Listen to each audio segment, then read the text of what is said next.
दोस्तों bad news film देखी थी मैंने थिएटर में, उसका रिव्यू रह गया था, तो उस फिल्म के बारे में तो बताना बनता है।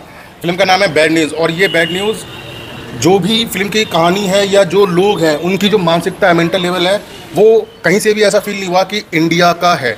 यानी कि ये जो प्रॉब्लम दिखाई गई है वो वास्तव में हुई है, और अगर ये इंडिया की प्रॉब्लम थी तो उसको बहुत सीरियस तरीके से दिखाना चाहिए था कि उसका असर जिसके साथ ये प्रॉब्लम हुई है वो लड़की प्लस उसकी जो आसपास की सोसाइटी है एज ए इंडियन, वो लोग पर क्या फ़र्क पड़ता, कितना मेंटल टॉर्चर्स लड़की को सहना पड़ता, और समाज में ये वो दुनिया भर का, ये सब चीज़ें इस फिल्म में आई नहीं।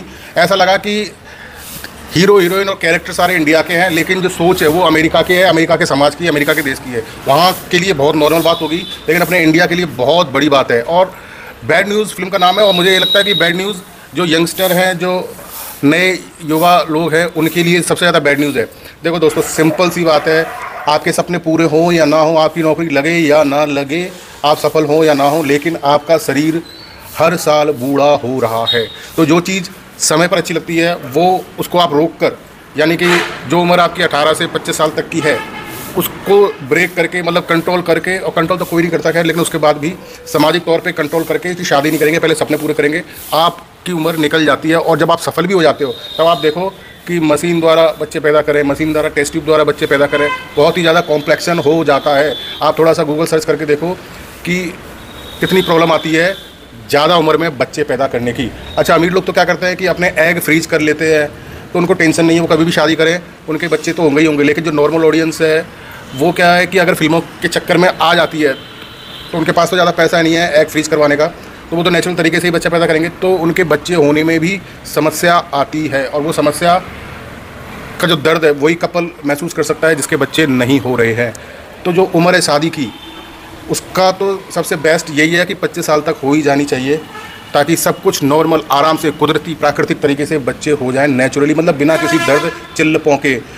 अदरवाइज़ डॉक्टर के पास जाना ही पड़ेगा, ऑपरेशन से बच्चे होने ही पड़ेंगे, कॉम्प्लिकेशन होंगी ही होंगी अगर आप प्रकृति के खिलाफ जाके बच्चे पैदा करते हो। तो ये सारी चीज़ें हैं ना जो फिल्म वाले हंसी मजाक में आपको बताते हैं, लेकिन उसका जो इम्पैक्ट अगर किसी युवा पे पड़ता है तो जो कैरियर है, नौकरी है, सपने, ये चीज़ें आ सकती हैं और नहीं भी आ सकती, ये डिपेंड करेगा आपकी मेहनत पर। लेकिन एक बार शरीर जो आपका बढ़ गया, उम्र बढ़ गई, वो आप रिवर्स नहीं कर सकते। आप 35 प्लस हो जाओगे, 40 पे शादी करोगे तो दिक्कत ही दिक्कत होंगी, खासकर बच्चे जब पैदा होते तब। प्लस एक चीज़ और है कि आप लोग एक खुद सर्वे करके देख लो कि जो आपके पापा है उनकी शादी के टाइम पे आपके दादाजी की उम्र क्या थी। और आज की जनरेशन ऐसी हो गई है कि 60-70 साल में हम अपने बच्चों की शादी कर रहे हैं। पूरा बायोलॉजिकल जो टाइम है बॉडी का वो पूरा चेंज कर रखा है, और जिसने चेंज कर रखा है उसी को दिक्कत है, पैसे वालों को छोड़कर। क्योंकि पैसे वालों के पास क्या है कि पैसा है तो वो हर चीज़ को पैसे से खरीद सकते हैं। जो आम आदमी है मैं उसकी बात कर रहा हूँ, बाकी आपके और मेरे विचार अलग अलग हो सकते हैं। तो मेरे हिसाब से तो हर चीज़ का टाइम होता है और वो चीज़ उसी टाइम अच्छी लगती है।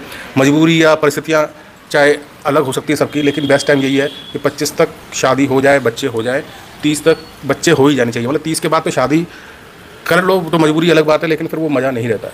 तो ओवरऑल बैड न्यूज़ की बात करें तो फिल्म सीरियस नहीं थी एकदम, मतलब कुछ लेवल ही नहीं था फिल्म का। मैं तो ये कहूँगा कि सिर्फ पॉपकॉर्न लेके जाओ, खाओ और चले जाओ, ना आप कुछ दिमाग में लेके बाहर आ रहे हो और ना कुछ दिमाग को छोड़ के जा रहे हो। और जिनको अच्छी लग रही है अच्छी बात है, अदरवाइज मेरे को तो बिल्कुल मज़ा नहीं आया, बिल्कुल मज़ा नहीं आया।